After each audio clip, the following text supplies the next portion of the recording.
What's going on, guys? Today, you gotta love summertime when the lens gets all foggy. What's going on, guys? Today, I'm pretty sure I figured out like a really cool bass hack. So we went microfishing today, and I don't want to say too much, but I'm pretty sure I figured out I don't want to say it's a new technique, but it's a technique that, I don't know. You have to watch the video. Just watch the video. Larry catches the biggest bass. What's up? All right, guys, so today it's just a me and you day. We're hanging out. We had Jack do the last video on the channel. Y'all probably gonna see a lot more of Jack. Let me know what y'all thought about that video and that editing style and everything on that video. We have a lot of cool stuff planned, like written down on a whiteboard right now. So I think that, you know, we can probably put out some pretty nice, enjoyable content for you guys here in the up and coming future. So today the plan is, I have the microfishing combo with me. Today's gonna be a microfishing day, but I have this is so cool, seeing like this golf course being worked on. Sorry, just had to say that.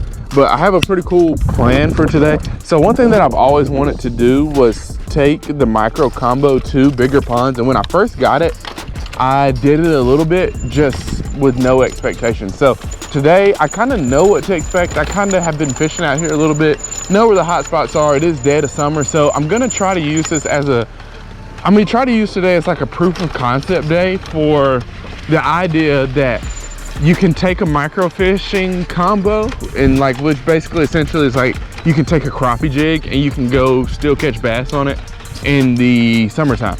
So instead of like trying to hit this like small little waterfall, which we are gonna get some cast in because I have caught bass out of this side of it, we are today pretty much just gonna fish. We're gonna fish what I would like to call just like the juice today. Some of the spots where I've been catching fish out of this pond, we're just gonna like run through all of those spots, and we are going to attempt to just see what type of day can we put together off of solely throwing the micro combo, and like what type of day bass wise. We're not really targeting bluegill and other panfish species. I'm gonna try to make long casts, let this thing sink to the bottom, and see if this will give us a different result than what we would get, say, with a Ned rig. I have to put my tackle box down so my bike will stay in place.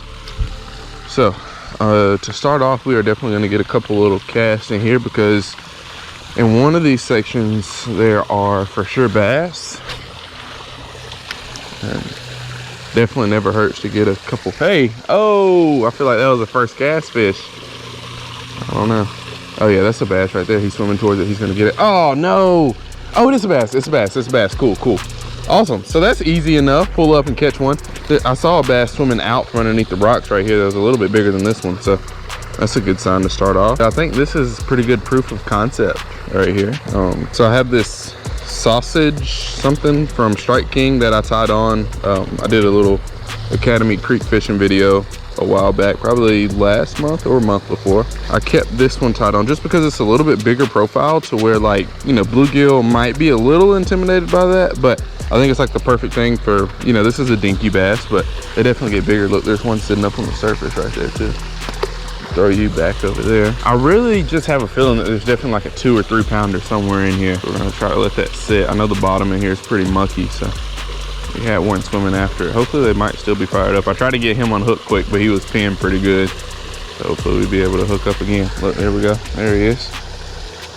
That's another bass. Hey, let's go. Oh, he choked that dude. Look at that. Oh, that's a little thin one. I have a feeling they get bigger in there for some reason. Ooh, that's a good hook. Set. Awesome. That's number 2, dude. We are on them already. Look at that. All right, so proof of concept is proven. Now we just have to go fish for the rest of the day and see how good or bad of a day we can have with this thing. I was looking at this in the house, and I was just thinking to myself, I was like, you know, I bet this is probably a really, really good way just to catch bass. It's probably fairly slept on. Hey, there's another one. See, that's a better one right there. It's like they're kind of stacked up right there.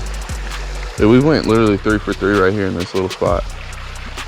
You know, like with the Ned rig, it seems like sometimes you can kind of spook them off and whatnot. So bass fishing with the micro combo. Definitely haven't gotten into any with size yet, but they're definitely down there, no doubt about that. Like, definitely nice long fish. You know, they fill out a tournament limit, but not the fish you want to, you know, have for your final catch. But there's literally one sitting right here. I'm not sure if y'all can see that, but where those bubbles are, there's a fish. I'm gonna try to cast like in front of them and see if I can get on the bite. It's definitely, oh, dude, we're sight fishing in almost August, hottest part of the year. There's another bass right there. And so I picked to start off like right here on this side because the sun's up here and like this side will have the shade on it, just because of, like the way the sun's shining on it, like that side will be a little bit more sunny. Hey, there's a good one. It's a better one. That's a thicker one for sure. Gonna loosen our drag a little bit, maybe let them pull a little bit. Hey, don't go in those rocks. Oh yeah, that's a better one, dude. That's better. Look at that. That's a good pounder for sure. Don't break my line. Don't break my line. Stop. Ouch. Do you not have teeth, dude? Gotcha. Look at that. Okay, now we're sizing up. Don't you love it when a plan works? And like this plan worked literally in the first, I don't think my GoPro's probably been recording, but for maybe 5 minutes, maybe. You gotta love it when a plan works like this quick, this soon. Dude, look at that one. That's a good one right there. So I sat out on iCast this year just really because me and Jack had started working together a little bit. Our videos, you know, kind of took priority and the fishing got pretty good. You know, he caught that 5-pounder. I got a little excited. So sat out iCast this year just to kind of stay here and work on content. And then also iCast coverage is, everybody has it. Everybody has iCast coverage. It's nice to go connect with people. But we sat out on it this year, hopefully to, you know, get ahead on our content and make sure that we're, you know, where I need to be for videos and whatnot. Man, this is the first cast right here. It's not over yet, but this is the first cast I'm not getting bit on. I think the key might be letting it sit and just maybe slowly dragging it, because I kind of saw the one that just ate it. I saw him kind of come up after it slow. But what we might do, we might hop back on the bike and go fish the actual big pond, because that's what I wanted to do today. But I mean, once you start coming down here and catch them in a place like this, it's kind of hard to leave just because they're so packed in here and it's so much fun. Just, you know, basically jigging a little small lure in front of a bass's face until he eats it. So a little side note, if any of you guys like ride bikes or whatever, I know this is an electric bike, but I pretty much I claim to be a biker now. An electric biker, that's the thing, because that's the community. I'm part of the community. I'm the face of the electric bike community.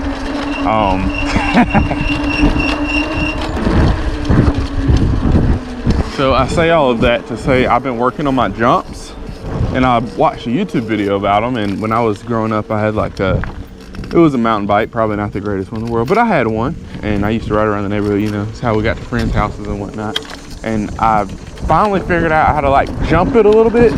I figured out how to jump this one a little bit, and all you have to do is just stand up when you're going over something. And I was like, wow, all those times that I like got off of the bike to pick it up and go over a curb, now that I know to jump it, if anybody ever gets after me on this bike, I'm gone. Like, curbs are the least of my worries now. You know, like a curb for like a regular bike is like, But now, you know, going too fast, all I have to do is just stand up and just jump.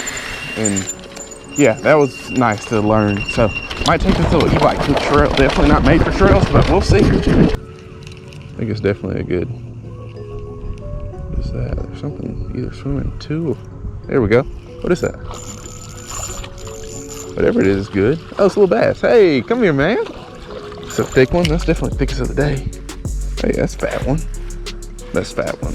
Well, I just learned how to speak English, I guess. Come here. Okay. Ah! I think I just found a new favorite lure for catching these bass. And it's crazy, sometimes the fishing just gets so tough. And like for some videos that I record that are more like location based, like, you know, for fishing behind like a, you know, old school or something that's, you know, cool, like a kind of more of like a novelty place than like a big bass place. Like you can't, but it's more of like a, I can't believe bass are in here than like we're going to go catch the big bass that are in here. Like, I think this lure might be the new ticket. And I'll say that, and then I'll still be out there throwing Fritz size and generals and whatnot. But I think also this pond's starting to get a lot of pressure, and then also just like the summertime heat doesn't help at all. So these fish seeing something that's a lot smaller presentation, doesn't take up as much space in the water column, is probably pretty wholesome for them. They're like, ooh, a regular meal, not a 5-inch general or not another crankbait. All right, we caught one out of this spot. We're gonna move. Gonna find us a new spot.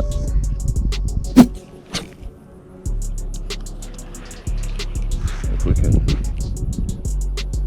get in without getting hung up. If we can get in, we're definitely gonna hook them, I feel like.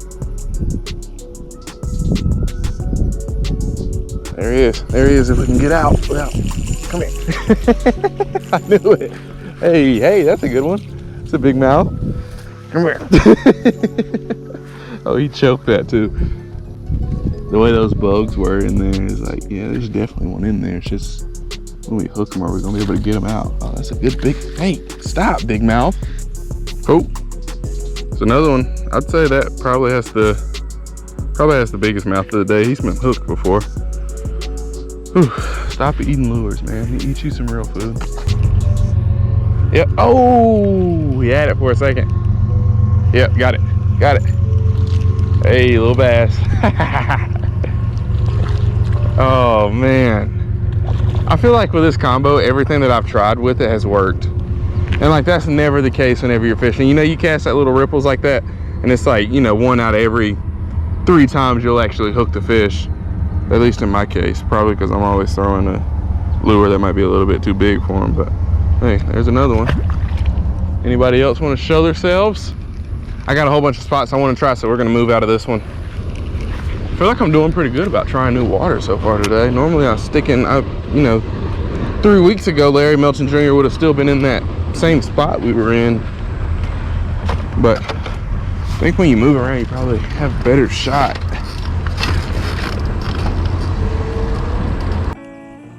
Hey, here we go. Let's see if we can get them all the way up here. Come here, Bubby. Hey, bridge fishing at its finest, man. Ooh, all right, Larry doesn't catch the biggest bass in this video, just to be straight up with you, but Larry does catch the most bass in this video. This might be one of my highest performances ever, literally, because I'm up on the bridge doing this. Decently sized fish. I've definitely caught smaller on like my regular bait casting setups. I really would like to catch like a 4 or 5 on this little combo. I really feel like it could happen. It's just probably gonna have to be either later in the evening or just, you know, money cast. I feel like we need a little bit more weight on our lure. Like a little bit of like tungsten putty probably would be the worst idea in the world for us. But who knows? We're gonna go this way and see if we can't find some more fishable water over here. Then if not, we have, I really want to go fish. There's like a creek over here that I fished early on, and I think I might have done it once or twice. I want to go try that also, because I've heard from a couple guys that live over here that there's also like crappie, and that creek is connected to maybe like a bigger river, so stuff just constantly flows through there. Like you could go down to that creek, you know, 4 or 5 times in a week and catch different fish every day. Like one day could be a crappie day, one day could be a bass day, one day could be a brim, whatever. Oh, there's another waterfall back here. I did not know that.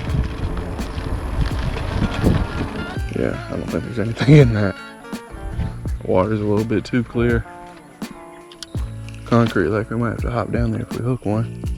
There he is. It's like a bluegill. Oh yeah, first bluegill of the day. We'll take it. It's bound to happen eventually. Oh yeah, that's a slab bluegill. Look at that one. Dude, he got a head and shoulders on him. He's thin though. Ooh, that's a huge bluegill. If he was filled out, like he's so poor. He like he doesn't have any meat on him.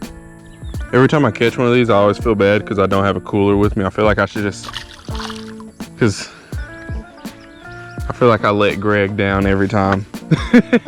Greg, if you're watching this to this point, man, I'm sorry. I don't have a cooler and I didn't keep him.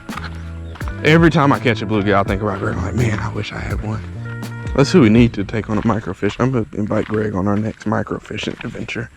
It takes him until we're having a mandatory microfishing spree, because I bet he could probably educate me a lot better on the different panfish species. Like, don't worry, I got the spots.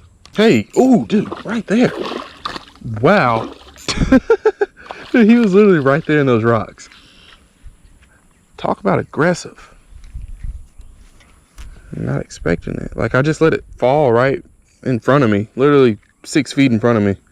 One came up and ate it. Hey, you stop that, man. It's a thick one. It's a nice healthy one for sure. All right, I don't know how many fish we're at, but we're putting a hard on them today. Ooh, one just swiped at it. Again, got him. Oh, dude. All I saw was a gold flash come behind it. I didn't know he was gonna be like that, or I wouldn't have gave him that good of a reaction. All I saw was just the flash. I didn't see like size of the flash. You know, the flash was the fish, you know, if you see what I'm saying there. Like all I saw was just the, oh, I'm so sorry. That's an L on my part, dude. I'm so sorry. I feel bad about that. My bad, dude. All right, I hope you guys enjoyed today's video. Don't forget to fish them hard and have a good day. Also, leave me some comments down below of what you want to see coming up in the future on the channel. I appreciate all the support. Don't forget to fish them hard. See y'all. Peace.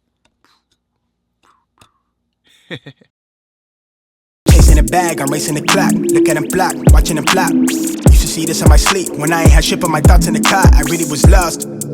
Now I'm public with the soundscapes.